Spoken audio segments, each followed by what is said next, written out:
Welcome to Terror at Collinwood. I am your hostess, Penny Dreadful, and I am delighted to be joined by my guests in this episode, Jeff Thompson and Rich Handley, as we discuss the Dark Shadows newspaper comic strips. But before we get to the show, I want to let you know that while Terror at Collinwood is free to listen to, it isn't free to produce. If you feel so inclined, you can help the podcast out by donating over at Buy Me a Coffee.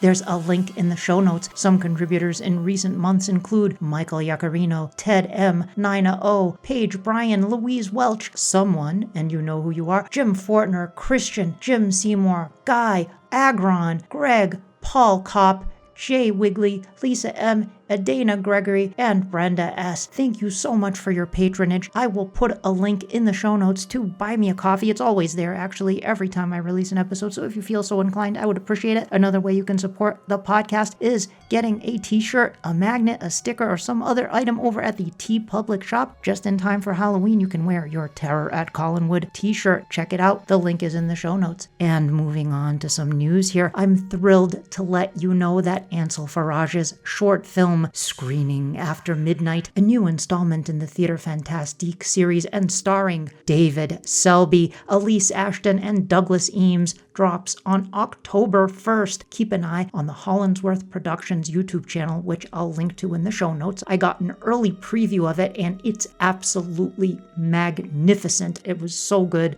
It must be seen. Check it out. Now, in more news, Hermes Press has announced that pre-orders are up for the Curse of Dark Shadows graphic novel. It's $19.99 plus shipping through the Hermes Press website and is scheduled to ship in October, just in time for Halloween. As always, the link is in the show notes. I'm not going to say that every time. You know where it is. Go check out the show notes, or if you're on YouTube, go check out the notes underneath the video on YouTube. In more spooky book news, 2 Terror at Collinwood guests have great books out. Sam Irvin, director extraordinaire, was kind enough to send me a copy of his new book, Confessions of a Brian De Palma Protege. It's absolutely gorgeous and details Sam's experiences shadowing the famed director of films such as Carrie, Phantom of the Paradise, Scarface, and many more. And it's available right now. Also coming soon from acclaimed author Laramie Dean is Haunt Me Then. He's describing it as big gay Montana Wuthering Heights with a soupçon of vertigo, available on October 14th. So I see that the Kindle edition is up for pre-order right now, so keep an eye out for that from Laramie. Also, if you're on Facebook, be sure to follow the new Terror at Collinwood Facebook page. I've been posting past episodes over there and some other things, and I'll also be doing some Dark Shadows collectible giveaways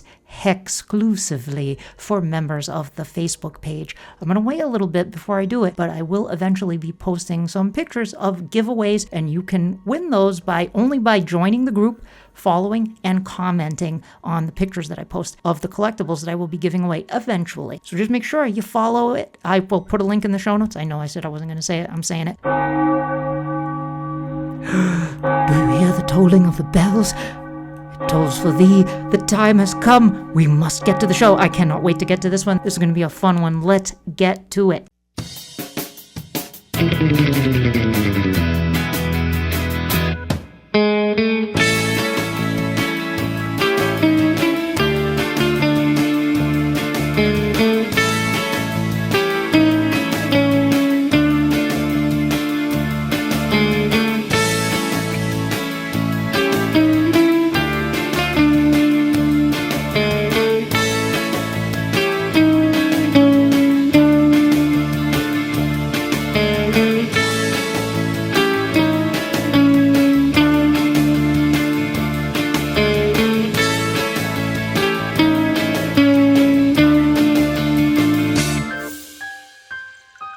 There's nowhere to run, there's no place to hide. This podcast is fun, but there are spoilers inside. Welcome to the strange and mysterious world of Terror at Collinwood. I am happy and ecstatic to welcome back to the podcast my 2 guests for the 4th time, both of them, Rich Handley and Jeff Thompson. Rich Handley has authored many fiction titles, features, and columns. He wrote the timeline of the Planet of the Apes, the definitive chronology, served as a reporter for Star Trek Communicator magazine, has written for Lucasfilm's licensed Star Wars universe, and much more.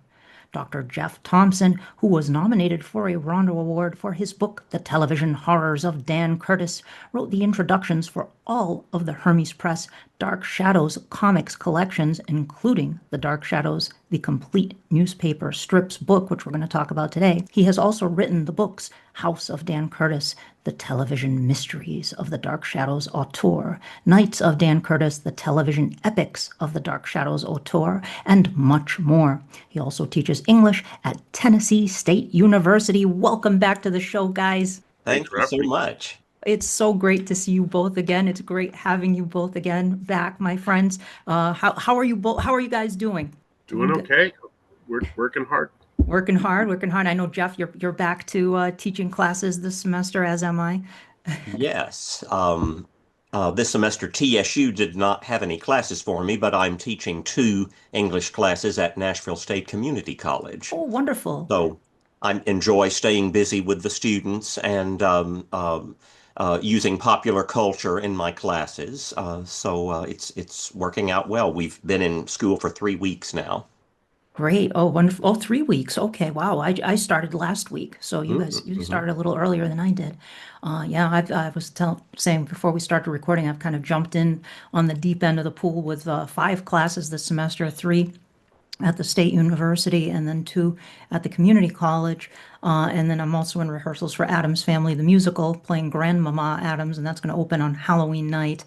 And that's out in Cape Cod at Falmouth Theater Guild. So that's good. That's going to be a good time. But you guys, I know, have also been very busy with a couple other things that I want to bring up before we talk about our topic today, the Dark Shadows newspaper comic strips. Jeff, you have, I believe, been involved with some very exciting upcoming Blu-ray releases from Kino Lorber. They're focusing on Dan Curtis horror and mystery films. And in the video version, I'll put up a couple of the covers here because this is really exciting. So, Jeff, what is your involvement with these? This fall, Kino Lorber will put out 4 different DVD sets of a total of 11 Dan Curtis productions, some of the late night wide world mystery episodes and some of the adaptations of the classics like Dracula, Frankenstein, The Turn of the Screw. And so I am delighted to present the on-camera introductions to the films. I guess you can click on something at the beginning and you'll see me talking for a few moments about each production. Back in late April, Brett Wood from Kino Lorber and a Nashville-based cameraman came here to my House of Dark Shadows and set up 2 cameras. There were 2 cameras pointed at me for different angles, and I talked for 3.5 hours about all 11 productions, and so I'm sure Kino Lorber will lift a few comments here and there and make a 3 or 4 minute introduction to each of the productions out of that. That's really exciting. Congratulations. And it's really great to finally have these on Blu-ray because, we've had the DVDs for a while. I have the Macabre collection, which does not include Frankenstein in that one. I had to get that separately, but many years ago. But it's great to finally have these on Blu-ray, and I can't wait I already pre-ordered the Dracula with the Jekyll and Hyde, and I got to get all the other ones too. I'm really looking forward to that. And I will put a link to Kino Lorber in the show notes for those who are interested in pre-ordering. And Jeff has written the definitive books on the Dan Curtis films, so I will also definitely put links to the Amazon pages for that because you definitely want to read those books. In fact, they'd be great companions if you watch the film and read Jeff's books to go along with that. It would be great. Thank you very much. Oh, absolutely. And Rich, now I know you can't talk a whole lot about what you've got cooking at Collinwood. But I do know that Mrs. Johnson has invited you into the kitchen to work on some really interesting Dark Shadows related items here, or an item that's really cool. So, but I don't know how much you can say. What can you drop here for some hints, perhaps? Well, I'm playing Angelique. No, I'm just kidding. I've written a book that is, as far as I know, slated for 2026. And I can't get into too many details at this point, but I think fans will be happy with it. It explores the Collins family history, and it features two essays. Your readers might be familiar with one of the essayists because her name is Penny Dreadful. She rings a bell. Yeah, yeah. I think I should introduce myself to her someday. I hear very nice things about her. Lies. And the other is Craig Hurd McKenney, who wrote the Hermes Press graphic novel Curse of Dark Shadows and others down the line. And while I can't get into this too much at this point, this was one of the most research intensive books I've ever written. And anyone who's familiar with my work knows that that's a pretty big statement, because I tend to throw myself into projects that require way too much research to begin with. So this is, but this was a labor of love, as any book would be that is devoted to a franchise with 1,225 episodes. You kind of have to be a special kind of crazy to rewatch a show that long, let alone watch. And I did several times in the course of writing this. And Scott proved invaluable to me as one of the people who provided information, and I really appreciated that. Once I know more, I'll definitely. I mean, once I'm able to say more, I know a lot more. But once I'm able to say a lot more, I definitely will. But and Aaliyah is involved as well with the. Yes, yeah. So my beta reader was Aaliyah Shockley, who is a very talented artist, and thankfully Miss Dreadful introduced us, and I'm in her debt for that. And our my goal is to have Aaliyah do the artwork on the book. That's still being worked out, but that's what I'm hoping. She is. She's fantastic. If you've seen the cover of Our Shadowed Past 3, which is going to be coming out soon, Aaliyah did the cover for that. I'll also link to her website, of course, Rich's website as well. And keep an eye out for that, because it's. I have seen some glimpses, perhaps more than some glimpses of what's to come from Rich, and it's absolutely mind-blowing. Like, I mean, it's. Thank you. Every Dark Shadows fans. What's that? Scott has seen it too. So, yeah. Okay, yeah. I think every Dark Shadows fan is going to want this. Scott Young, you mean? I'm sorry, I meant to say Jeff, not Scott. Oh, Jeff. Yeah. Okay. Oh yeah. I just flipped over what you showed me. It's fantastic. I can't wait to read the whole thing. Thank you. My apologies for saying Scott. We had mentioned Scott Young earlier, and so the word Scott was in my head. I meant to say that Jeff was earlier. I meant to say Jeff was an invaluable resource. Oh, okay. And that Jeff has read the book, but I said the wrong name. My apologies. No worries. No, I know Scott has provided it. Yeah. Scott has also provided some information that you used. Mm-hmm. This is going to be a book that every Dark Shadows fan is going to want on their shelves. I guaranteed. I cannot believe the immense amount of research and work that went into this book. So it's going to. I appreciate the kind words from both of you, and I apologize, Jeff, for using the wrong name, even though I've known you for years. Oh, that's okay. I'm simultaneously working on some non-Dark Shadows books that based on Battlestar Galactica. So that's what's been keeping me busy more than anything. The Dark Shadows book's already done. The answer to that would be yes. Good. and Galactica 1980? The answer to that would be yes. Oh, good. Rich is a completist. Just look behind me. Yeah, but because the Dark Shadows book has actually been done for months now, and I moved on to other projects while I'm waiting for things to move forward. But I don't rest on my laurels easily. I get anxious, and every time I finish a project, I tell my wife, "That was exhausting.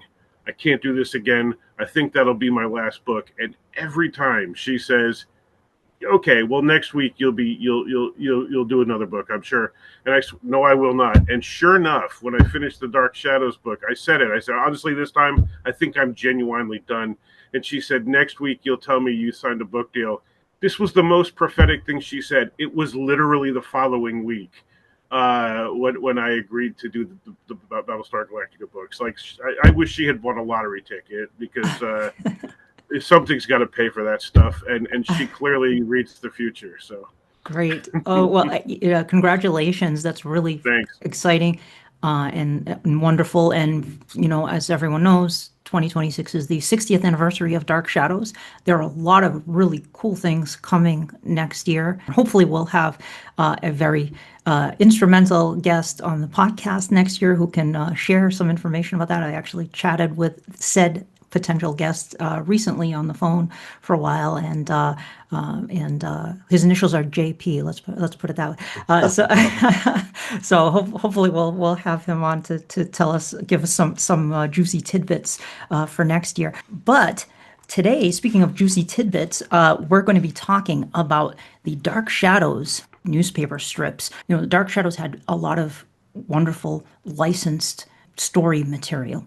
As we know, we had the Ross novels. We did episodes on the Ross novels. We did episodes on the Gold Key comics. We did episodes on the Dynamite comics.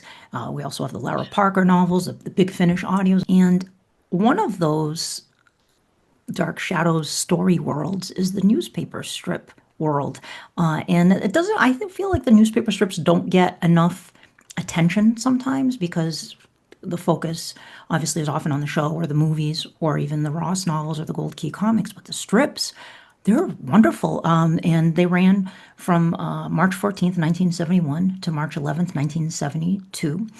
They were syndicated by the Newspaper Enterprise Association to newspapers such as the Los Angeles Times, the New York Daily News, the Denver Post, and many more. The strip featured 6 different stories, each lasting 2 months. They were beautifully illustrated by Kenneth Bruce Bald, and the comic strip story editor was Elliot Caplin. And there were 6. The 6 stories were Revenge, A Vision of Isis, The Werewolf, Mr. Sinestra, Desiree Capora, and Phantom Fire. Now, the strips have been collected officially in. There are 2 books that feature the strips. There's the Pomegranate Press book, of course. There we go.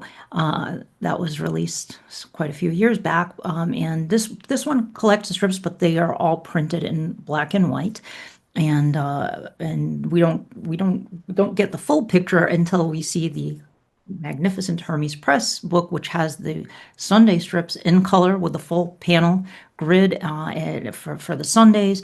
It's beautiful. There was also, we were talking about beforehand, I remember I used to have, and Jeff, so you may still have it, in the fandom days and the fanzine days, there was one you could get through the fanzines that was just kind of stapled together and Xeroxed, and it was incomplete too. It wasn't all of them, but it was what people could find at that time. Because newspaper strips, and as we can all attest, newspaper strips are notoriously difficult to locate. I worked on the Masters of the Universe newspaper strip book, and we still couldn't find all of them. We're still missing some of them. So let's start in on this with Jeff. I want to hear about your involvement in this, because you wrote the foreword to this book. You summarized all of these stories, which we're going to use that as a resource here, and talk a little bit about this, because the artwork in particular, I think, in these newspaper strips, even if people haven't read the strips, I mean, they have probably seen images online of the beautiful artwork that you can see in these newspaper strips, and if you haven't read them, you should. 6 stories. It's a pretty quick read. So talk about your involvement. Honestly, I think that it's probably my favorite of all of the Dark Shadows comics. Mm-hmm. I've read them several times through, and I never get sick of reading them. Even the highs or the lows. It's just something. They're so imaginative and mm-hmm. so beautifully illustrated, and even though it doesn't quite jibe with the TV show, I think it did a really good job of capturing its essence, more so than some of the others. Yeah. What about you, Jeff? Yes, a lot of the credit goes to the artist, Ken Bald, who drew marvelous likenesses of Jonathan Frid as Barnabas Collins, and always set the characters in beautiful rooms, opulent rooms that would be inside Collinwood, drawn sometimes to look similar to Seaview Terrace, occasionally similar to Lyndhurst. I think the interiors that Ken Bald dreamed up look kind of like Lyndhurst. But Ken Bald was one of the very last remaining Golden Age artists. He lived almost a century. He died in 2019 at age 98. But he had started out drawing Bullet Man and the Black Owl and even Captain America and the Submariner. But in the 50s, he drew a newspaper comic strip called Judd Saxon, which was about a troubleshooting adventurer. And then for about 22 years, he drew the Dr. Kildare newspaper comic strip that long outlived the movie series and the television series. It lasted up into the 80s.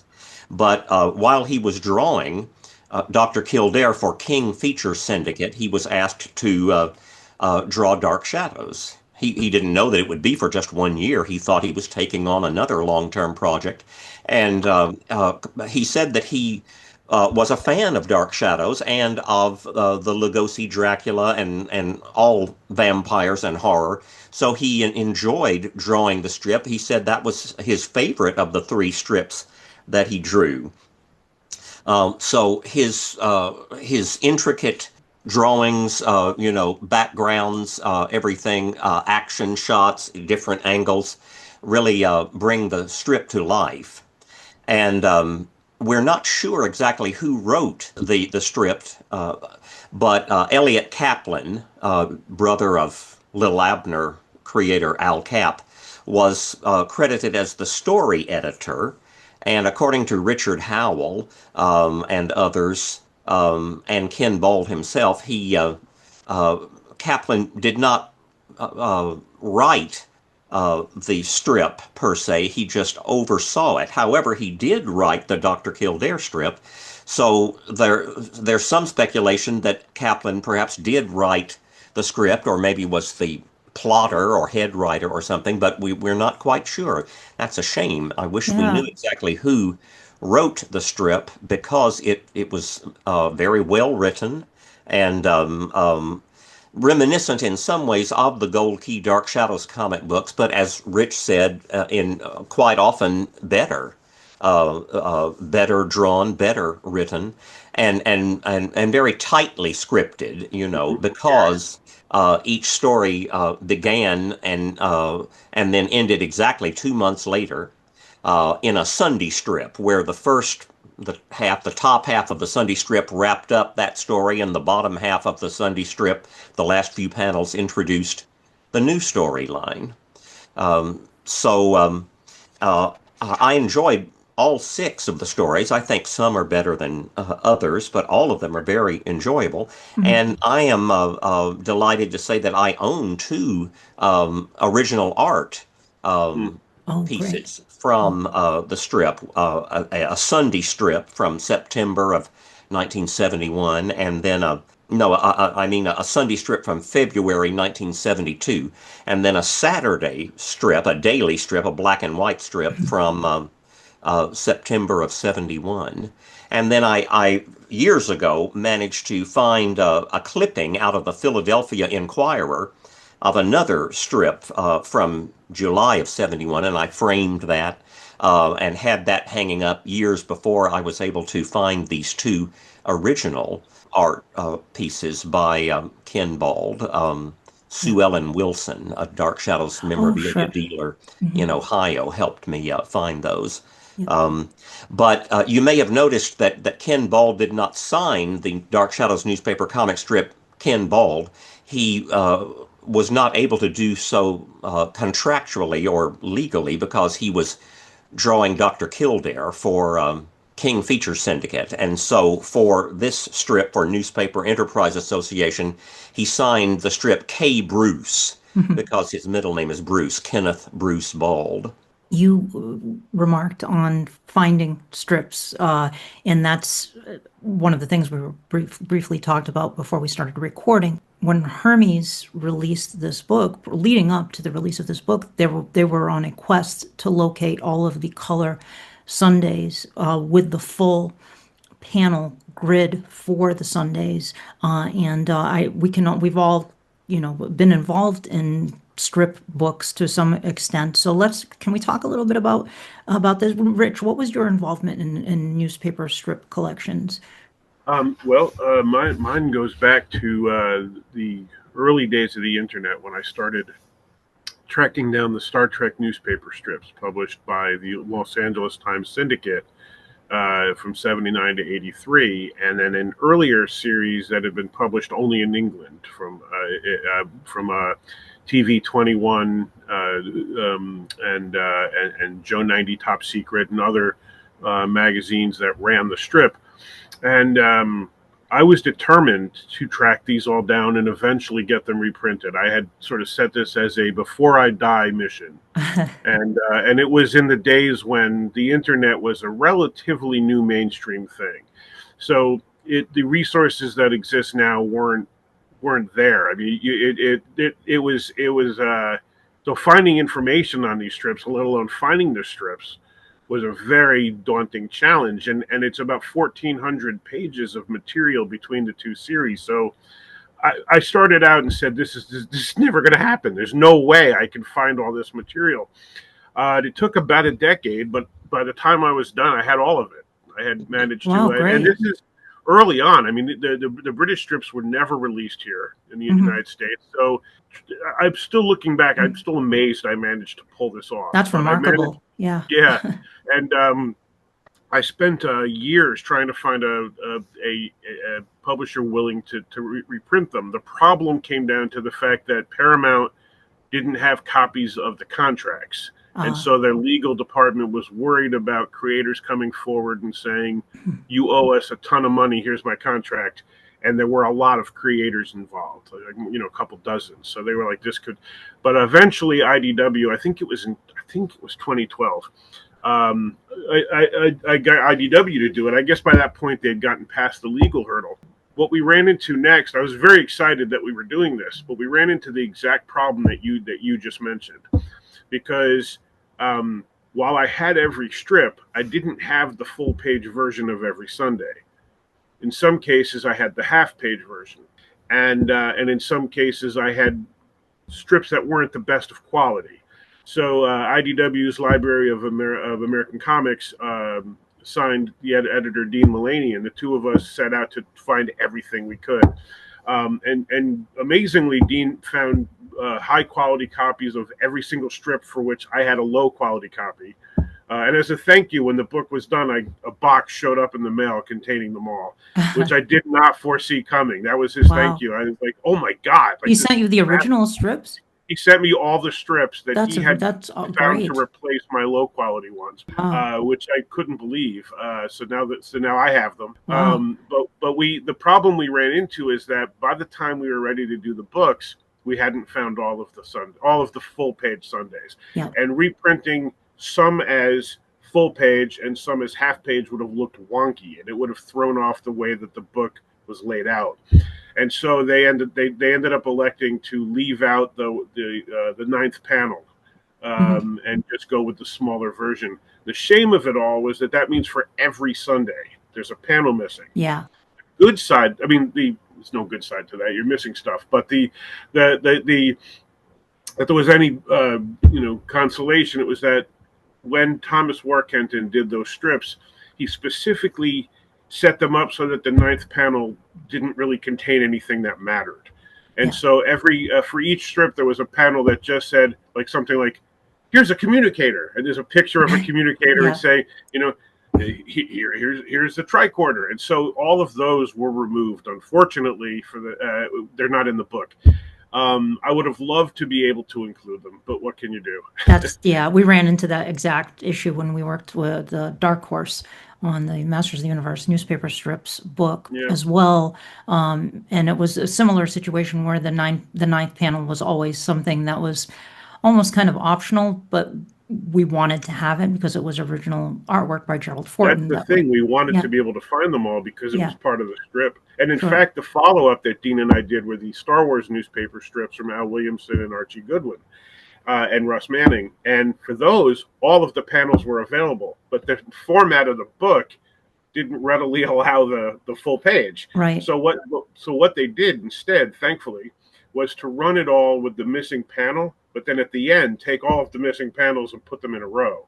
Oh, So okay. all of it's in there. Oh, but that's the thing great. is, yeah, what Manning and Williamson had done was something similar. It was just a headshot of Yoda.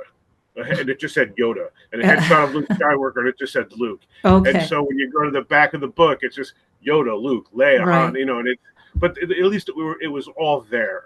Yeah. And I would have loved to have been able to do that with the Star Trek strips, and I love the fact that beautiful Hermes book has it all for Dark Shadows, because the fact that they found them all is pretty amazing. And I think that's because the Dark Shadow strip only lasted a year. There were less of them to have to locate versus something that like the Masters of the Universe one was 4.5 years of strips. So we weren't even able to locate even all of the dailies by the time the deadline came for the book, because the syndicator didn't exist anymore. We had very limited resources in terms. We found a lot of them, and then after the book was published, more surfaced because the writer of the book found some proof sheets in a file cabinet, and he had more of the lost strips. So we found more of them, but we were still missing a few. And then a fan in India surfaced who had a bunch of the 9-panel grid Sundays. But newspaper strips are so ephemeral. It's such an ephemeral form of media, which is a shame because many of them, such as this one, are so beautiful. And it's great, but it's so great that the Dark Shadows one has been preserved, thanks to fans saving them. And I'm sure some of this must have come from microfilm. Do you know if microfilm was used in some of the dailies, Jeff, at all? Or was this all from collections? I'm not sure. A lot of them came from the collection at Ohio State University. Oh, right. Yes. Okay. Yeah. Let's dive into this a little bit here, into these storylines. As Jeff pointed out, some are better than others. I enjoy the strip a lot, particularly the artwork, but some of the stories are really good too.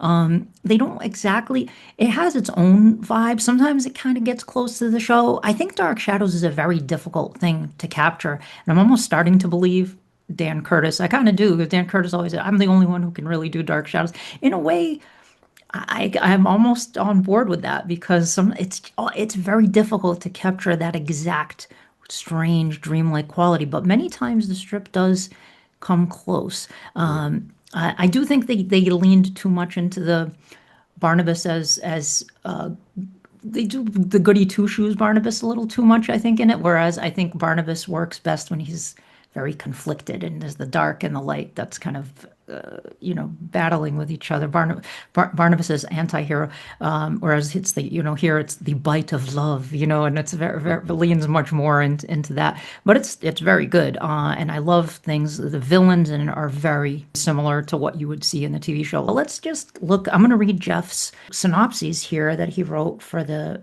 stories. I'll just read the first one here, and we'll share our thoughts if we have any on the first story. Storyline number 1: Revenge. Elizabeth and Carolyn Stoddard welcome their long-lost cousin Barnabas Collins to Collinwood. Elizabeth invites Barnabas to live in the old stone cottage on the Collinwood estate. Soon, the vampire Barnabas is locked in battle with Lucas Penrose Bell, a 310-year-old warlock who blames Eben Collins and the Collins family for his mother's execution for witchcraft. So any thoughts on this first storyline? So I really enjoy the character of Lucas Penrose Bell. There's something about him that's fun. You alluded to it before. It's a character that would fit well in Dark Shadows. People tended to just show up at Collinwood, and they were either the latest hero or the latest nemesis. And this character seems like somebody I would expect to show up at the front door and have Mrs. Johnson welcome them in, and then they're living there for the next 6 months. Like he fits well. Yeah. The backstory with his mother was intriguing. There's only so much landscape in a newspaper strip. I mean, you're limited to 2 months, and the last panel tends to get repeated in the first panel of the next one for anybody who showed up, who didn't show up yesterday. So it is limited as to how much characterization they're going to get, but within that framework, I found this story fun. It's not my favorite of them, but I like it a lot. Yeah. Okay. Jeff, how about you? Yes, Ken Bald used swipes sometimes, pictures, photos that he then drew, and used his wife as a model. And for Bell, he used his father-in-law. And occasionally he used himself. In this book, there are some pictures of the artist himself dressed in a caped coat as if he were Barnabas. Yes, I liked the villain too, and his backstory, which kind of reminded me of the 1840 storyline a little bit. Yeah. And it was interesting how, in the early parts of the 2-month story, we didn't see Barnabas, Elizabeth, and Carolyn for several days at a time because we were in Bell's New York offices Right. when he was having a staff meeting with his employees. But even they were interesting because occasionally we didn't even see the people inside the building. We saw the skyscrapers of New York, Yeah. and then we would look into the room and see him and his employees talking. And then we finally got back to Barnabas, Elizabeth, and Carolyn, who, along with Angelique, were the only TV characters who ever appeared. Yeah. Apparently, there was no Roger or David in this iteration of Dark Shadows. And we saw Angelique in the very first Sunday strip and not again for months until she came back in one much later story, the Mr. Sinestra story. And then you mentioned the old stone cottage, how that came about. I don't know why they just didn't call it the old house the way the Ross novels did. But I guess that was the writer's original flair there, the old stone cottage. So this was a great way to start the newspaper comic strip. It was a good story and very captivating, and it was great to see Barnabas with such great likeness to Jonathan Frid, as well as Elizabeth and Carolyn, and see the inside and the outside of this Collinwood. Yes. I do wonder if the old stone cottage was sort of a way to help Ken Bald save time, because if he had to draw two mansions, if he had to illustrate Collinwood and the old house, that might have turning around a daily strip. Plus, he was working on Dr. Kildare as well. It might have been a little too much because it's been a lot more detail. That's a good idea. That probably is correct. That makes sense. Yeah. Maybe so. Creative shorthand, because as I could see drawing a cottage would be a lot easier. Right. Yeah. Because he would be under a pretty heavy time crunch there to turn these around. But yeah, I enjoyed it as well. And like you said, the New York skyline, that's something you never would have seen on the show. So doing something like a comic strip enables the artist to show things and the writer to go places where they wouldn't have been able to go on the show. And I enjoyed it as well. It's not my favorite of the stories, but it's definitely a great introduction to the strip, a great villain. I love the ending of that. It's just really cool. And it's fun how it leads right into the next story, just like in the show. It's serialized. So yeah. It's a serial, and newspaper strips are. So that kind of works well for something like Dark Shadows. And continuing on to the next story, we have storyline number 2, A Vision of Isis. In one of the best stories told in the comic strip, Barnabas finds romance with Isis, the Egyptian goddess of nature and magic, who deduces that Barnabas is the 7th reincarnation of her beloved Osiris. Isis, in search of Barnabas, comes to Collinsport under the guise of Dr. Samar, a blood specialist, and she gains entrance to Collinwood by making Carolyn fall ill with an inexplicable disease, which Dr. Samar then cures. So let's talk about this. This is definitely one of the more popular, I would say, strips. I remember even in the fanzines, you would see images from the strip quite often, just reprinted randomly in fanzines and stuff. It's kind of a wild, interesting story, romantic too, and supernatural, and has the Egyptian vibe going on. So it's definitely something very unique for sure. Barnabas being a reincarnation of Osiris. That's pretty wild. So, Rich, what do you think? So this is my favorite of the six. I just adore this story. It shouldn't work by all rights. The idea that that Barnabas is the reincarnation of six previous people or seven previous, we forget what it is, and including an Egyptian god is just so bonkers. So it shouldn't work, and yet it's beautiful. And part of it, I think, comes down to the way Isis is written, because Isis comes to town to basically free her husband's soul.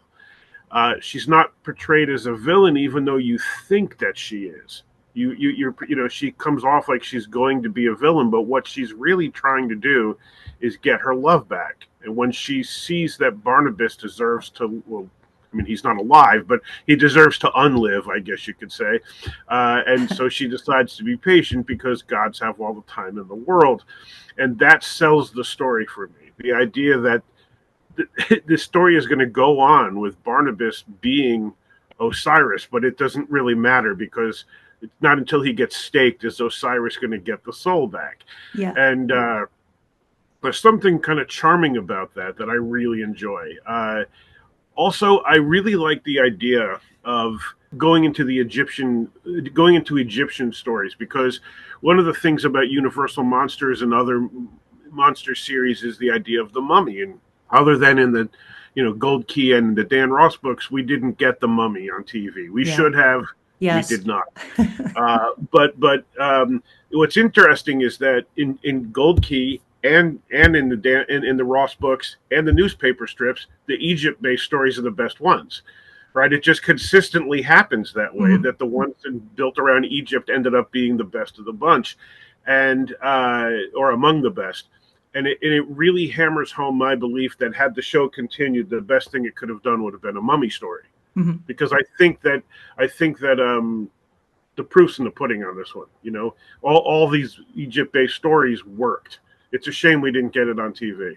There's a rumor that I've been chasing down for years, and I have gotten dribs and drabs that they were going to do a mummy storyline at one point. That's what I've heard too. And then Dan Curtis decided he didn't want to do it, but there's so little information about it that if I ever find more, I would love to do an episode where this is what they were going to do, but I have not found enough information about it. Just rumors. It's all been rumors and hearsay. Other than a couple of interview bits, there was one with Sam Hall where he said, as soon as we started talking about doing the mummy, we knew we went too far, and we were kind of, and it's like, well, it's too bad. It's a shame, because I think it would have worked, especially if they did like a 1920s time travel or flashback story. I thought that. Oh yeah, that would have been fun. That would have been really. I've always felt that it's a shame we didn't get the mummy, and that we, as wonky as this is going to sound, the Invisible Man.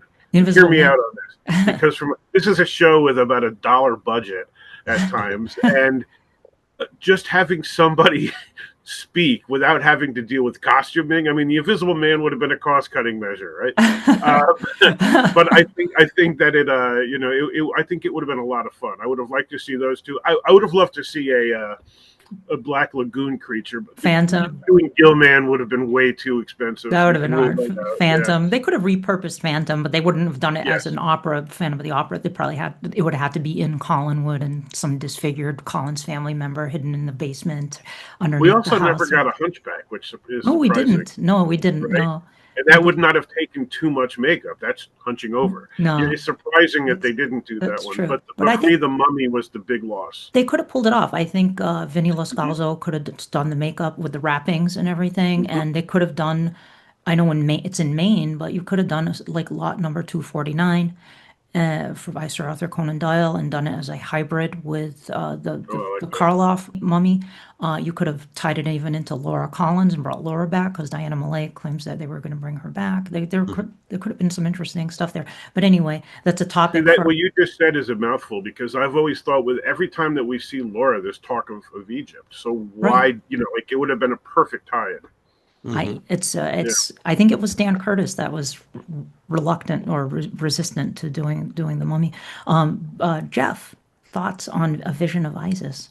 Well, although we never got to see a mummy story on Dark Shadows, we did get a glimpse of a mummy in its sarcophagus in Dead of Night, A Darkness at Blasden, Yes, we did. Yes. the unsold pilot from 1969, and that's one of the Dan Curtis productions that will be coming out on Kino Lorber on Blu-ray. Great. And then years later on Ryan's Hope, when Leela Swift was directing it, there was a brief Egyptian slash mummy storyline.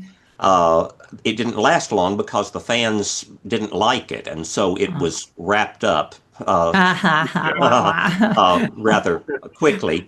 But yeah, it would have been nice to have seen a mummy storyline on Dark Shadows. And you're right, Diana Malay remarked several times that if the show had not been canceled when it was in '71, Dan Curtis had told her that he wanted her to come back again as Laura Collins, and that was the only character that she was interested in playing on the show.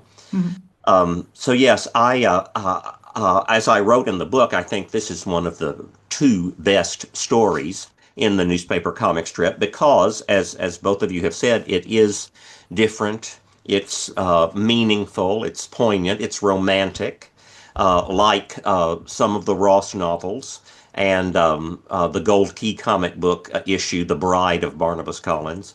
So just as in the Gold Key comic books, Barnabas almost never bites anyone in the newspaper comic strip. Only two instances. One at the very end of the strip, and then in this storyline, the bite goes on for 2 days, June 9th and 10th, as he gives Isis the bite of love, as you mentioned earlier in today's episode. Yeah. So yes, I liked this one too because, as you said, Isis is a multifaceted character. She's not just a stock villainess, and she goes through a change, a story arc. You know, her goal at first was to take her husband's soul, but then she realizes that she should wait. And then there's that one daily strip that shows us all of the different incarnations that Osiris became. First, he was a pharaoh, and then a captain in the armies of Alexander the Great, and then a knight in the Crusades, and then the term sea raider. I don't know why they just didn't say pirate. Yeah. And then a sailor with Marco Polo, and then a friend of William Shakespeare, and then finally Barnabas Collins. Yeah. So whoever wrote this, I wish we knew who it was so we could give him or her more credit, because these were some really good ideas, somewhat reminiscent of what the comic book was doing, although in '71 the comic book was fairly new and had 5 more years to go. So yeah, I enjoyed this story very much, and look forward to the next story, which I think is the other greatest story. Yeah, the next one is storyline number 3, Werewolf. In one of the best stories of the comic strip, Barnabas, Elizabeth, and Carolyn meet Collinsport's new librarians, Azriel and Eric Fabian. One of them is a werewolf. After some wolf attacks in Collinsport and Barnabas's discovery of Mr. and Mrs. Fabian's secret, the noble vampire journeys to Europe to confront Count Caroli, the powerful wolfman who cursed the Fabians. So let's talk about Werewolf. I love the artwork in this too. The way the werewolf is illustrated is very evocative of the show Werewolf, of the Alex Stevens Werewolf, but it's definitely very feral looking, and it's a cool story. It's an interesting story with a kind of an interesting twist to it, and Barnabas travels to Europe again, something you would not see in the show. Barnabas turns into a bat, although his transformation into a bat looks extremely painful in this strip where he shrieks. So it's like, a cry of pain as he transforms. But it was really, really an interesting tale here. But Rich, what are your thoughts on Werewolf? Well, one of the things I've always liked about Dark Shadows is the use of names you don't normally hear anymore. You know, Yes. like Brutus, for example, and you know, Uh-huh. and so forth. One of the names I like in this one is Israel Fabian. It's a name I can totally see somebody in Dark Shadows having, Yes. and the use of archaic names always makes me smile in any iteration of Dark Shadows, and so I tend to like pick out things like that for whatever reason. I know that that's such an unimportant aspect of the plot, but that sort of thing always jumps out at me. Um, I like the idea getting a glimpse of a port of Collins Port we don't usually see. One of the things that the strips allowed us to do that the show really didn't, because everything had to take place in either the old house or the bottom of the stairs in Collinwood. The library, you know, and there's more to the town than just a coffee shop, you know, Mm. or a police station, and so stuff like that really works for me. The revelation of who the werewolf is was a nice touch. Yeah. There's a lot to praise about this one. For me, the ISIS story edges this one out, but this is also about one of the better ones in my opinion. I also want to say Count Caroli, the way his werewolf looks different, looks like the Lon Chaney Jr. Yeah, Wolfman yeah. werewolf. Uh-huh. I thought that was a fun I nod like the there. idea that they don't all look alike because Yes, you know because the Jennings and Collins werewolves all look like Alex Stevens. You they do, know, but you know, if you look at the fur when Chris Jennings transforms, it's in versus Quentin, the color of the fur on Quentin's looks darker with like gray in it, doesn't it? I have to look again on like high def, but am I off on that? I'll have to go back and look. I never really The, noticed it. I'll the be honest. No fur matter how many color times looks I've watched different. the show, if so, that's pretty cool. Quentin's fur looks darker when if you look at the Chris Jennings episodes and then look at Quentin when he transforms and compare the color of the fur. I think Vincent Lascalzo gave him darker fur to Hmm. reflect his hair color with some gray in it, a little bit of gray in there. But anyway, But I do like the idea that in the strips that you have different types of yes, different styles of werewolves. yes, yeah, Yeah. yep, yeah, for It's one sure. of the advantages of that comics have over live action is that there's no budgetary issues. The artists can do more elaborate things. It's one of the if you look at the Star Trek cartoon of the '70s, the animation's a little simplistic, but you had more alien looking aliens because they didn't worry about makeup. Yeah. The same thing is true with the comics. Some of the more elaborate monsters appeared in Gold Key and the newspaper strips. Yeah, and I'm gonna say that I do have a spoiler warning at the top of every show, but again, spoilers, pause. I love that it turns out that it's a female werewolf, Yes, which you don't yeah. see very often, especially That's during this. when I said the revelation. I wasn't sure if you wanted to Well, say no, it, we have but spoilers. We have a spoiler tag, like, yeah. I love that. I thought that was cool. Because you don't see that very often. It was like, when Frank, I think it was Frankenstein's Bloody Terror, Paul Naschy movie from the '70s. You saw it there, but you didn't see it very often back then. Lady And werewolves. Dan Ross wrote a female werewolf in one of Yes, his novels. that's true. Yes, you're right. Yes. Jeff, what do you think? What are your thoughts on this? Oh, this is a fantastic story, very exciting, actually scary, Mm, because of the Yeah. werewolf and the threat and the dread, and then we don't know, which person is the werewolf. And as you said, Barnabas's trip to Europe, and there are two great fights with the werewolf that go on for 2 or 3 days, one in late August and one in early September. So this story is quite atmospheric, and it gives Carolyn and Elizabeth something to do, and we we even learn Carolyn's birth date in this universe, which is February 10th, and she has a pet dog, a big dog named Big Boy. Big boy. yes. Yeah. So I enjoyed the idea of someone at Collinwood having a dog. Yes.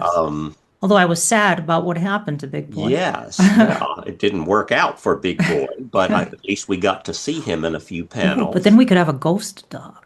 Yeah, that's true. Yeah, he That would could have have Yeah. been continued Hound of the Baskervilles. guarding Carolyn as a ghost. That Yeah, was a good idea. Yeah, they that would should have have been done cool. that. But yeah, it's good. It's a fun story. And then we move on to another story here. This is another one that I remember always seeing panels reprinted in fanzines of who is this? Mr. Sinestra is who it was. Widow's Hill, first involved in the action of the comic strip on September 9th through 11th, plays an even more important role on September 26th through the 28th in the fourth storyline, which heralds the return of Angelique, not seen since the first day of the comic strip. Angelique aids her beloved Barnabas in his fight against Mr. Sinestra, monarch of darkness, who covets Barnabas's soul. This is fun. It's something, I mean, it's very comic booky. It's really fun. Mr. Sinestra is, I know he's drawn to look like Charles Lawton, but I could absolutely also see Thayer David playing Mr. Sinestra. Mhm. And oh yeah, he's, it's kind of, he has the horns with the cloak and everything. And that's the, which it was, it's just a fun character, and he's covets Barnabas' soul. It was cool to see Angelique in it. And I remember one of the panels in particular really captured Lara Parker perfectly. But again, like kind of like Barnabas, they've really kind of made Angelique more of a goody two shoes type character, even though she's aligned with Mr. Sinestra, this kind of demonic being. But still, it was she wants to help Barnabas. Like she still loves Barnabas, and that was kind of it was kind of fun. well, so to me, this one's a little too goofy. I mean, I Yeah. actually, like I said, I enjoy all six stories. This is like you said it perfectly. This is comic booky. Like I Yeah. could see Mr. Sinestra as a comic book superhero villain, as Yes. opposed to a Dark Shadows villain. Like if Marvel Comics were decided they were going to introduce a warlock with a coven of beautiful witches, it would be Mr. Like Sinestra. an enemy of Doctor Strange. Right, exactly. Yeah. Yeah. But that being said, I don't think there's a bad story in the bunch. I put this one further down on the ladder, but mostly because Sinestra's too darn goofy. But but if Sinestra also falls into the same category as Nicholas Blair, or of course, the Dark Shadows version of the Devil. So I mean, Yeah. it's he's really not all that different than him. He's just a little goofier. Like he's not that far different that I can't enjoy him though. I think it's the outfit. It's hard to take him Yeah, that's seriously with what that it is. outfit. He's wearing a Halloween outfit. Yeah, Yes. I just expect him to have a um, little pitchfork. yeah, exactly. But you had pointed out that Angelique is a goody goody, but one of the things I like about this story actually involves Angelique, which is that she betrays her master, which is so on brand, Totally true. right? Nailed it. Yeah, Yes, you're right. it's so You like are right. she's always being controlled by these demonic warlock types, and whether they are demons or warlocks is still up for grabs. I always say demonic warlock because this way they're a little of both. But whether it's Nicholas or whether it's Diabolos or whether it's Mr. Sinestra, she always screws them over in the end. And because she's Angelique, she gets away with it. And Mhm. that sort of thing I thought was actually pretty in character. Uh, Good point. Yeah. all in all, though, I think Angelique's a highlight in this. I think Sinestra is a little silly. But one of the things that makes this story stand out is that Sinestra murders a man in full view of Elizabeth and Carolyn, Oh, right. Yes. and then offers to protect him if he joins the cult. And the crazy thing is, like, considering this is a strip that was appearing in the Sunday funnies that kids are reading, is that it's kind of implied that if he says yes, he gets to have sex with Angelique, which is it's like, well, okay, well that's unexpected because he gets her servitude, so but the idea of he just kills a man in front of them is just And pretty. as Barnabas, he takes on the appearance of Barnabas, yeah, Barnabas, Right. and exactly, then yeah. acts really callous about it afterwards. Yeah, And says, it's one of my favorite moments in the story, which is, he turns into Barnabas, murders a man, and they're like, "What the heck? Barnabas, you just killed that man in cold blood. Just killed that man." Don't be a fool. He was trying to steal from you. Yeah, and the weakest aspect of the whole story, by the way, in my opinion, is the culmination of that. Oh well, he didn't really die. Oh, okay. Oh yeah, Welcome back to the Angelique took family, on the Barnabas. form. Yeah, Yeah, but you still pushed him off a cliff. Yeah. yeah. What the? Yeah. So that to me Well, is you one of only the sillier attempted to things. murder him. Yeah, exactly. Yeah. But it's still fun. It's It's a fun. I mean, fun that's the best story. way to describe it. It's Yeah. not the best writing of the six stories, but it's entertaining as heck. And Yeah. honestly, with Dark Shadows, sometimes that's exactly what you get. Not necessarily great writing, but great entertainment. Yeah. Yeah. Jeff, your thoughts on Mr. Sinestra? Yes. One of the close-ups of Angelique, I think one of her first appearances is very much like the Laura Parker Angelique from 1795, the way her hair is styled, and so that was nice. Ken Bald didn't really try to capture the likenesses of Joan Bennett, Nancy Barrett, No. and Laura Parker nearly as strictly as he did Jonathan Frid, but neither did Joe Certa in the Gold Key comics. But we just knew by the way they were drawn and their hairstyles and hair color who they were. But one disappointment is the oversimplification of the Barnabas Angelique origin, which Yes. does not include Josette and really doesn't give us a good enough reason why the two of them were not together. Barnabas simply says, "We can never marry, so we have to part. I can't marry you." Yeah. So I wish that the writers had gone into a little more detail, either the actual Josette facts from the TV show or just fleshing out this strip's origin story and telling us, well, what's the problem? What is the conflict between them? Why were they not together? Yeah. But as you say, this is a softer Angelique, and maybe we didn't need to get into all of the vengeance and everything because Angelique and Barnabas end up working together to defeat Mr. Sinestra. Yeah. So, yes, I agree. I like this story very much, but it's not necessarily one of my favorites. And I like Lucas Penrose Bell much better than Mr. Sinestra in Same here. terms of an older, sinister villain. Yeah. Another bizarre thing in this story is that to combat Mr. Sinestra, Barnabas, a vampire, uses a Bible with a cross. Like, how is Barnabas holding that? He's Well, like, at least the cross was facing away from him. yeah, But he had to pick it up, I guess. I mean, we're also talking about a comic strip where 2 out of the 6 stories are built around the soul of a being that shouldn't have one. You're right. Yeah. It's So, like yeah. the whole that whole thing was just kind of like, how that does not work. So the next one, storyline number 5, Desiree Capora. Barnabas matches wits with a Caribbean magic cult threatening Collinwood. The cult is personified in Desiree Capora, the visiting sister of Elizabeth's college roommate Fern Capora. We have an interesting story here that is there are shades of Val Lewton's Cat People here going on, which I thought was kind of fun. Not my favorite of the stories, but I enjoyed it as well. I thought it was an interesting story. I liked the whole Cat People vibe, but didn't feel very Dark Shadows-y to me. But it was fun. I thought it was pretty cool. Rich, what did you think? I think I like this one a little more than you probably did then, because I would place this above Mr. Sinestra, mostly because the character of Fern Capora. I enjoy the idea that the villain is Elizabeth's college roommate who is pissed off that she took her husband. Who is not Paul Stoddard. Michael Stoddard, yeah. Michael Stoddard. But I enjoy the character. I like the idea that of Caribbean magic being worked into the story with the Furtherlands venom and so forth. So there are things about this I really like.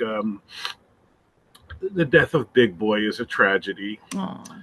Yeah, but I actually like this one a lot. I chuckle at the idea that the name Paul Stoddard was just randomly changed to Michael, like with the old Stone Cottage. So some of the things that the strips changed, you go, why?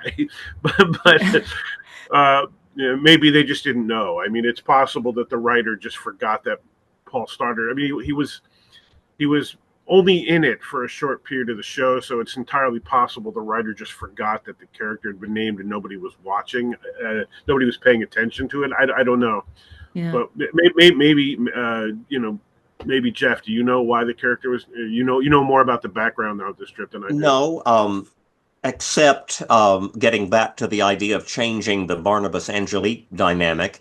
There was no Paul Stoddard storyline as Elizabeth's backstory.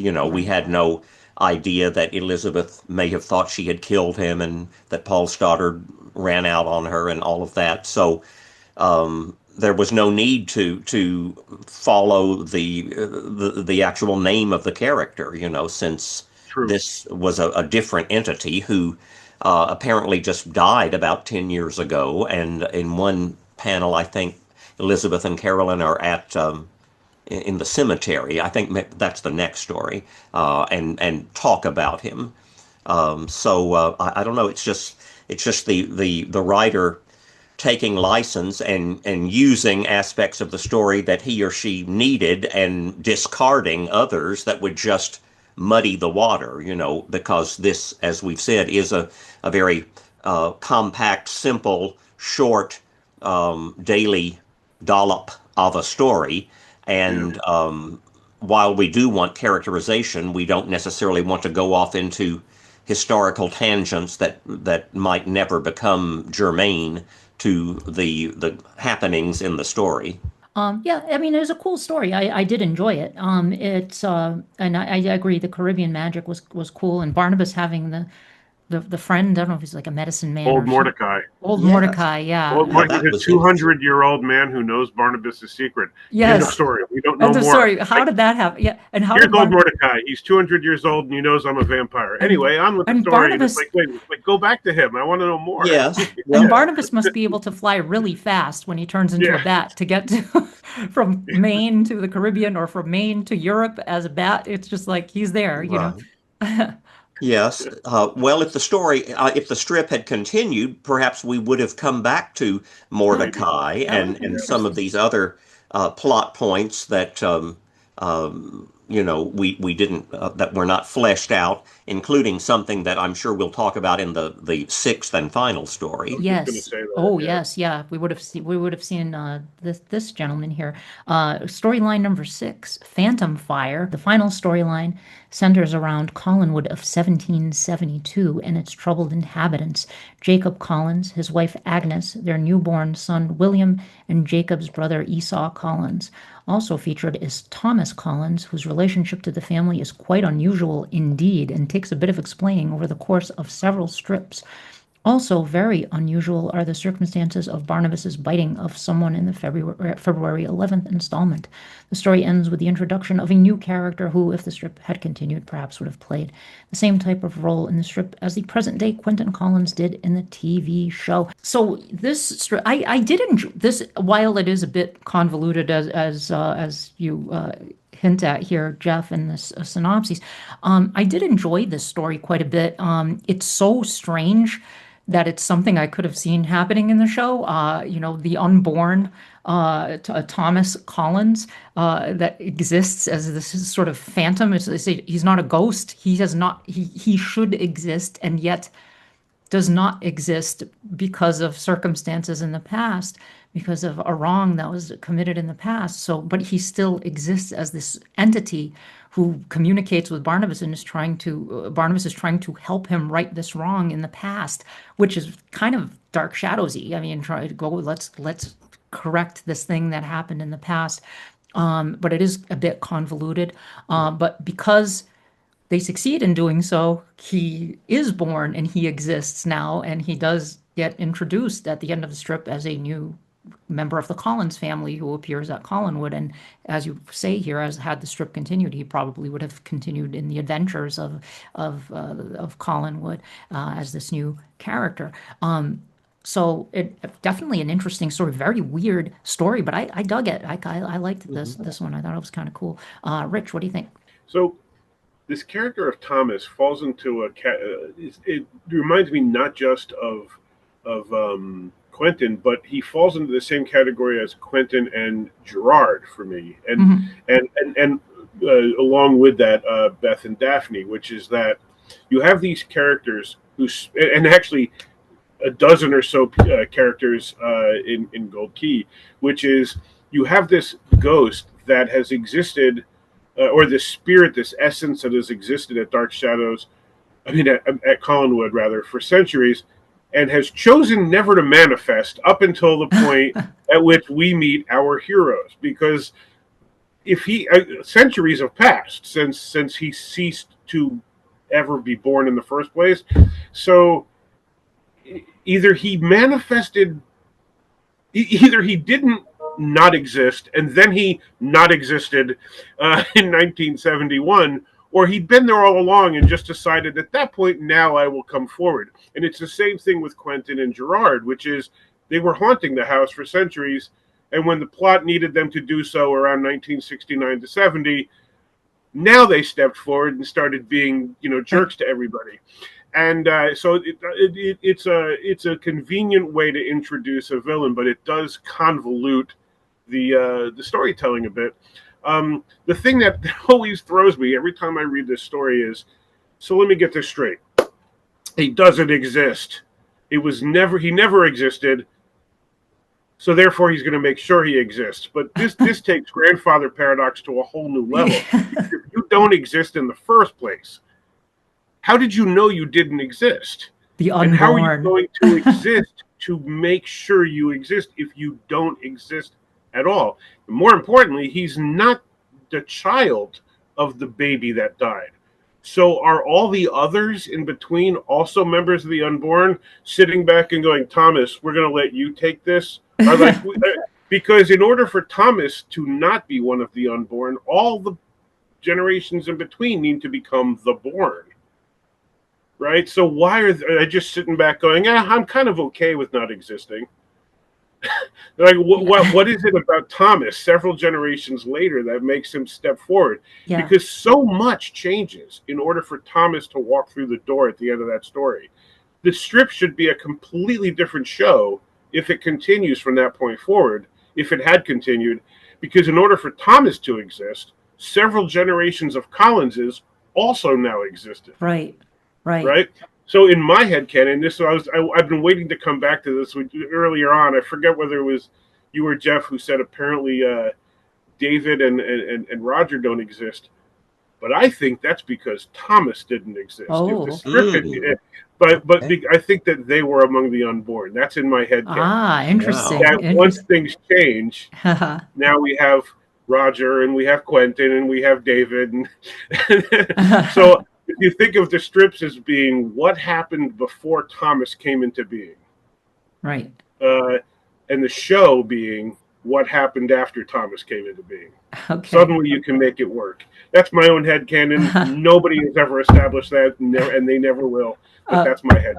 And I'm not going to get into the Quentin and Gerard thing here. I'll save that for another time. But I have theories on that too, because I think there were triggers that caused them to become active. I think it was probably Amy Jennings coming to Collinwood, and then in Quentin's case, and probably Hallie Stokes in Gerard's case being at Collinwood. I think the pieces had to be in place for them to be able to manifest or to start manipulating things. But I don't want to get too far down that road. Yeah, because I think that's. I mean, I don't know.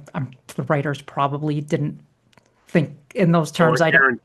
No, but that's like headcanon stuff too. But with David and Amy both living at the house and both of them being basically mediums, obviously, yeah, absolutely. Yeah, and Amy being his descendant. I mean, Quentin's. I mean, it just I think all those pieces kind of came together so that they were triggered to manifest. I mean, I think they were there, but I think they were not able to do anything to manipulate events until those pieces were in place. But as for Thomas Collins, whatever. That I don't want to think about it too hard because then I will. It's kind of mind melting, right? Yes, The idea yes. The of a unborn. spirit who never existed, period, saying, "Hey, I want to exist." Okay, well then, where did you come from? Yeah, how do we make this happen? Like, Yeah, so it's interesting. I mean, it's a really yeah. strange, weird thing, but it's kind of cool. How about you, Jeff? What are your thoughts on Phantom Fire? It makes me remember the later Shirley Temple movie, The Blue Bird, Oh, because there's a scene in which she goes up to heaven or something and meets children who have not been born. oh, okay, cool. Interesting. Um, Yeah. Never made that connection.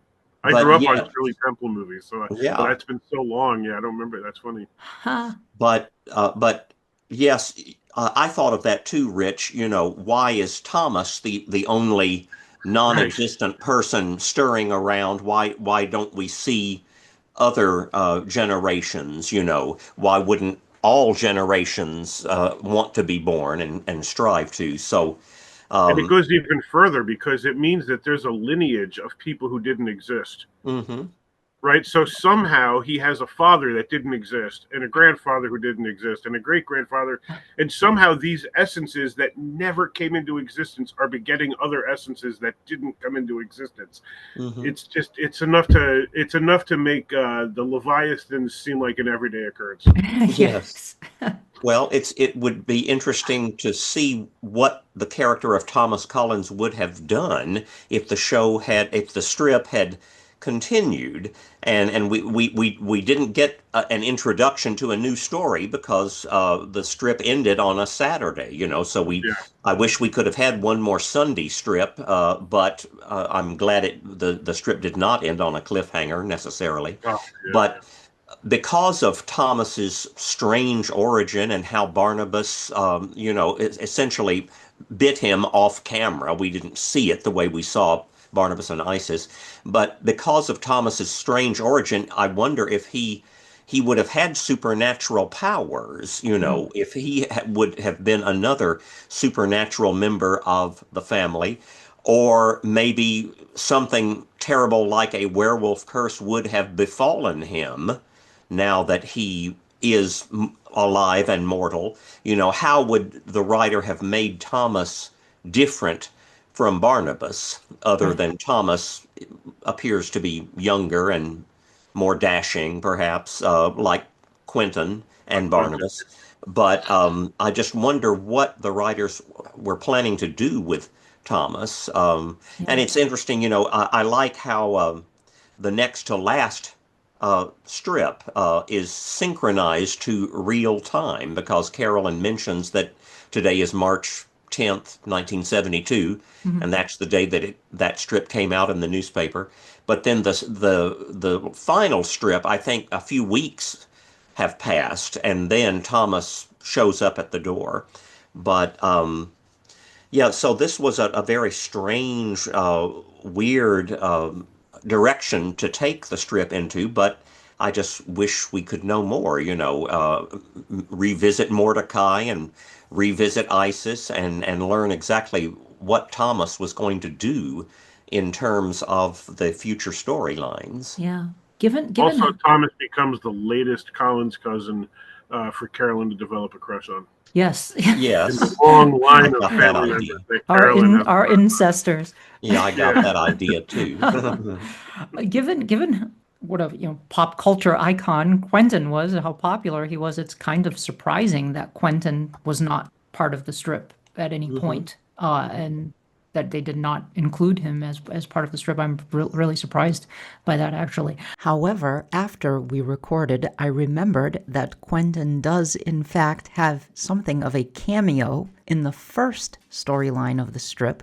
Quentin's painting appears in the background of one panel with a spot-on likeness to David Selby. And I remember this from the fanzine days. There was a reference to this in one of the fanzines or something, and I'd completely forgotten about it. And when I started editing the episode, it came back to me, and I said, oh my goodness. And I sent the image to Rich and Jeff said, you must include this in the episode. So here it is. If you're looking at the video version, you can see Quentin's painting hanging on the wall in Collinwood behind Barnabas. But And it's such a shame that the newspaper strip did not continue on past. Or I wish it could have started much sooner, Yes. because all except the first about 20 strips came out after the TV show had left ABC. Yeah. I think the first 2.5 or 3 weeks, 20 strips were concurrent with those final episodes,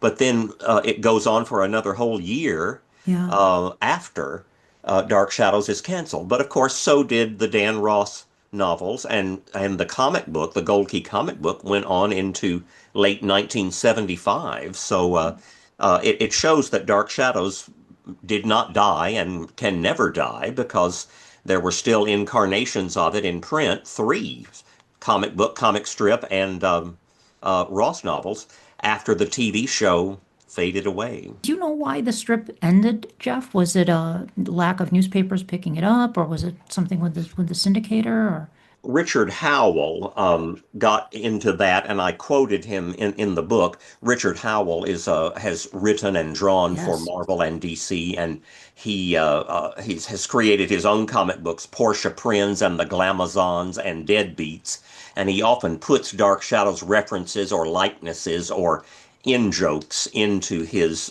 work. indeed, But yes, yeah. I have to but bring him onto the podcast sometime too. yes, Richard would you be great to talk Yeah, to. you really should. Yeah. But Richard Howell said that the creators' 1-year contracts were up for renewal, and the circulation had not really increased enough. Not enough newspapers had picked it up, and so the decision was made just to drop it. But then both Richard Howell and Ken Bald remarked that there were more fan complaints sent to Newspaper Enterprise Association about the abrupt cancellation of the Dark Shadows strip than almost any other in recent years. So I wish that it could have gone on longer. It never ran in Nashville's two newspapers. It did in one of the Memphis papers, but I never got to read it when it was out in the papers. I first saw it through that fan published booklet in the late 70s or early 80s, I guess. Mhm. But yeah, apparently it just, like with the TV show itself, many different factors worked together to make a perfect storm of it's time to quit, and so it ended. This seems to You be know, I'm sorry, go ahead, oh, Rich. I'm sorry, please.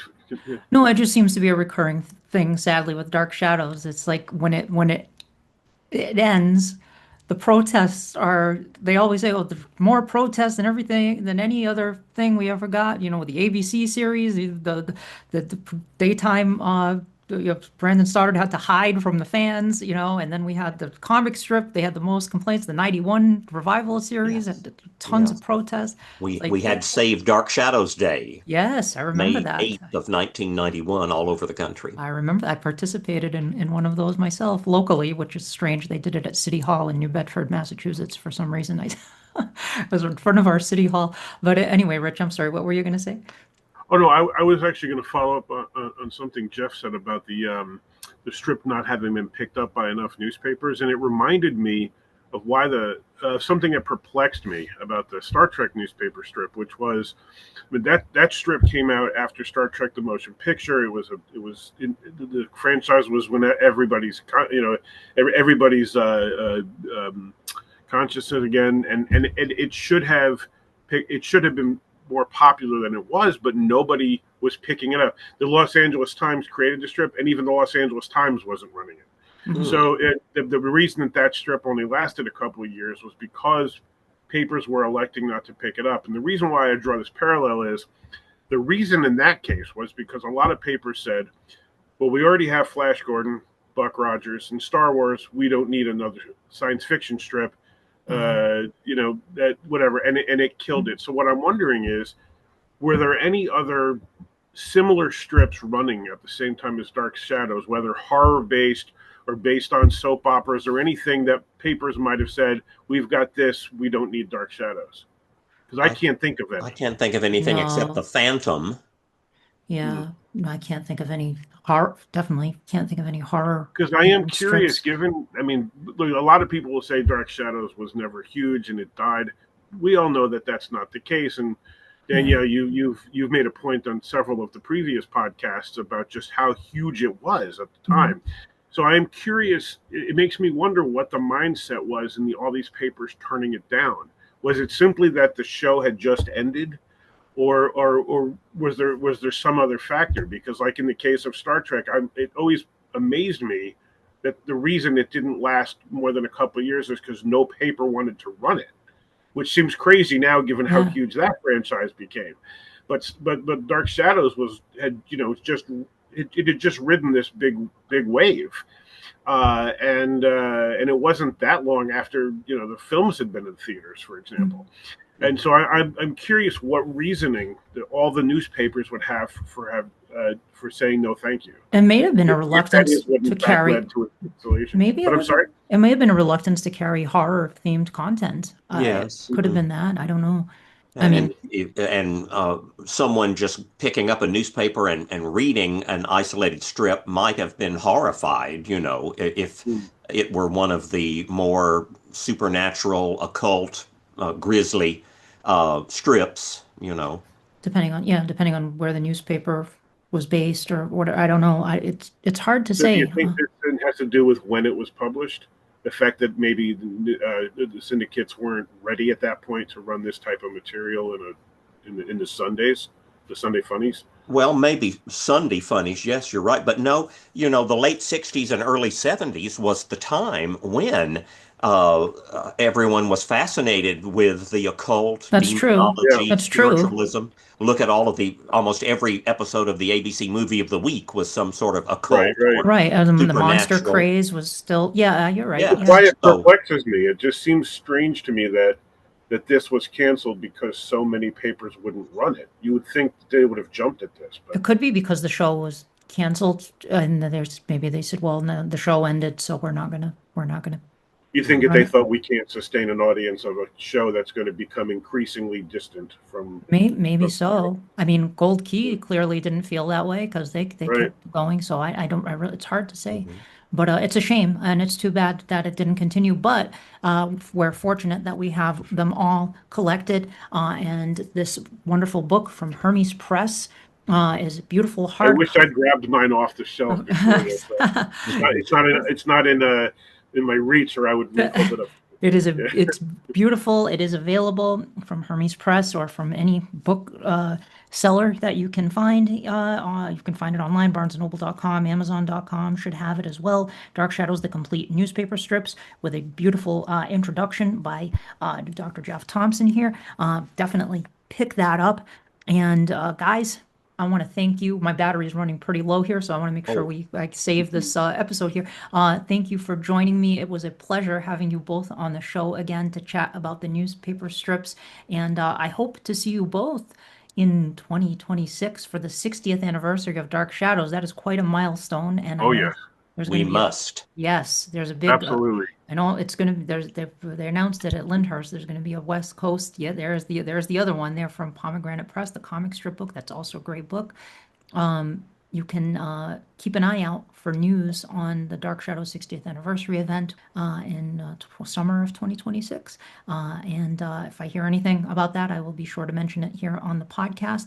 With that said, thank you very much for listening, folks. Please be sure to subscribe. Please rate and review the podcast, whatever app you're listening to, Apple Podcasts, Spotify, or if you're on YouTube, please do like and comment and subscribe to the channel. That does help the channel to grow and reach more Dark Shadows fans and spread the word, spread it like the dream curse. And for as long as they lived, the Dark Shadows never truly vanished, for there will always be terror at Collinwood. Terror at Collinwood is a Penny Dreadful production.